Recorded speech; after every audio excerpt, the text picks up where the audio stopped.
Hello everybody, hope everybody's having a good day.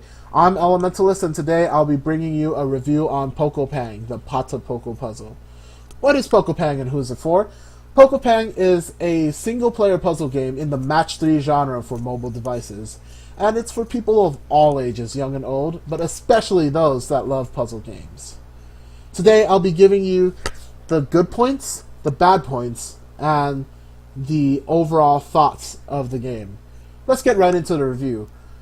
PokoPang gets a 92 out of 100 because of its graphics, its playability, and its leveling up experience.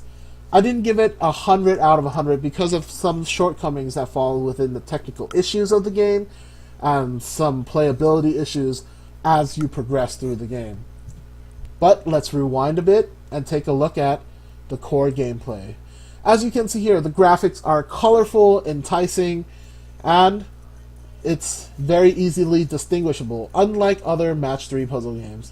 What's unique about PokoPang is, instead of switching blocks around, you draw a line through the blocks, and it'll summon vegetables, and the vegetables will be sent hurling at the evil animals that are trying to invade your forest. A couple of things that I'd like you to take note of PokoPang is, PokoPang takes all the elements of the Match 3 puzzle games that are really good and presents them in a nice and neat box, namely the high score.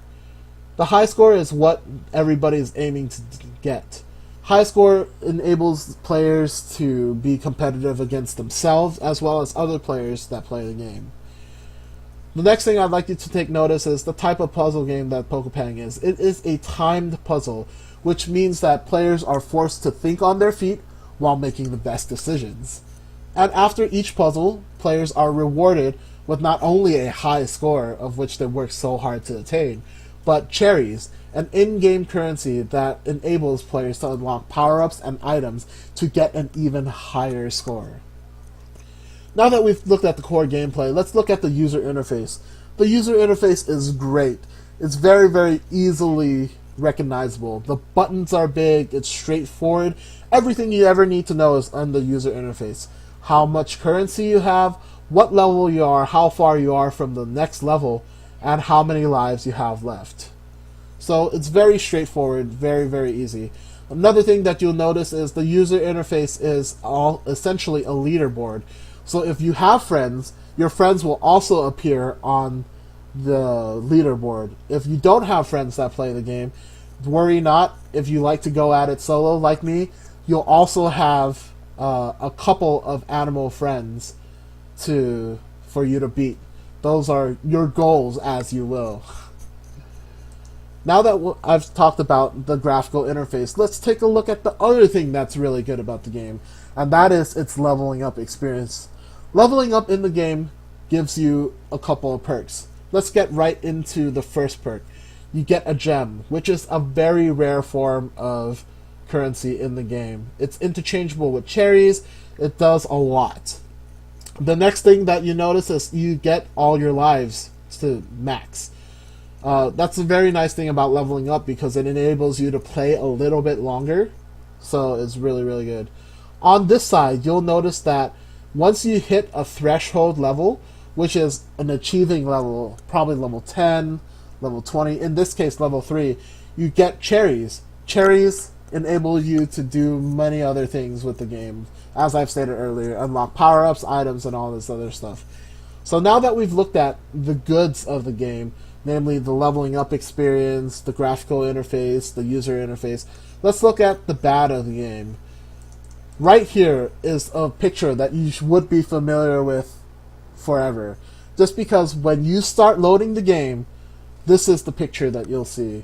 They may change it here or there, but this is the core picture. Now, when you load the game, there are a couple of things that are an issue when it comes to playability.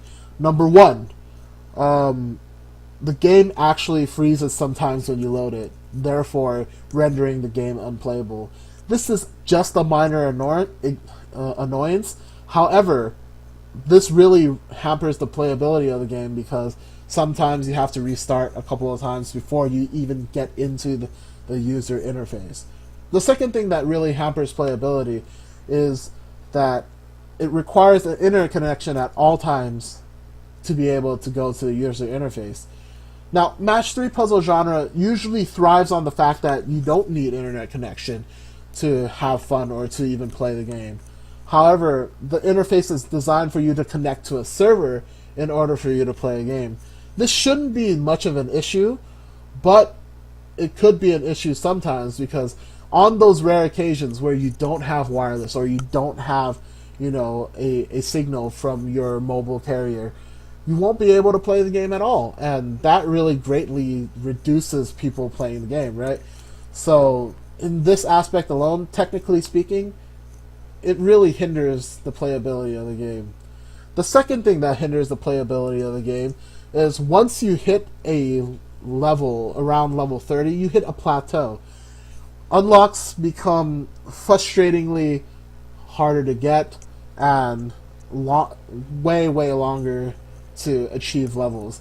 Like you'll take forever to gain experience to get to the next level, and this really affects the core gameplay because you get a life once every 12 minutes, and if you don't level up relatively quickly, you won't be able to play the game because the clovers only come back, like they fully recover every hour.